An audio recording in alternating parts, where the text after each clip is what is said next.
Hello and welcome to this week's Trade of the Week on Monday, the 24th of June, 2024.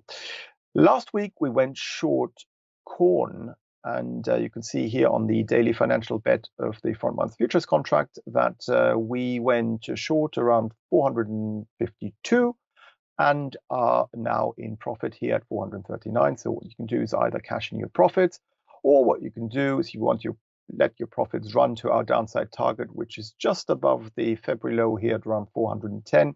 You can move your stop loss down from above the mid-June high at 464 to your entry level at 452, or slightly above there or below there if you want, making it potentially a risk-free trade.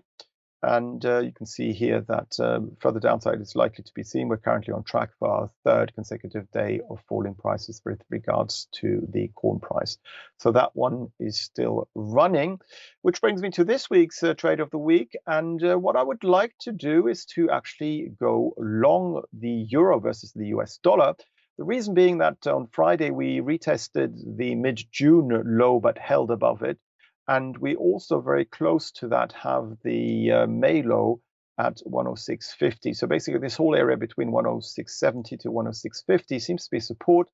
And we may short term see a bullish reversal in this currency pair from a technical perspective. Now, we haven't had a buy signal yet, but I expect further strength to be seen in the short term at least because of that support holding. So for that reason, I'd like to go long euro dollar, and do so with a stop loss below the May low at 106.50 and have an upside target around the previous highs here seen in June around 109. So this week's trade of the week is to go long euro dollar around 107.15 at current levels with a stop loss below 106.45 and an upside target around 109.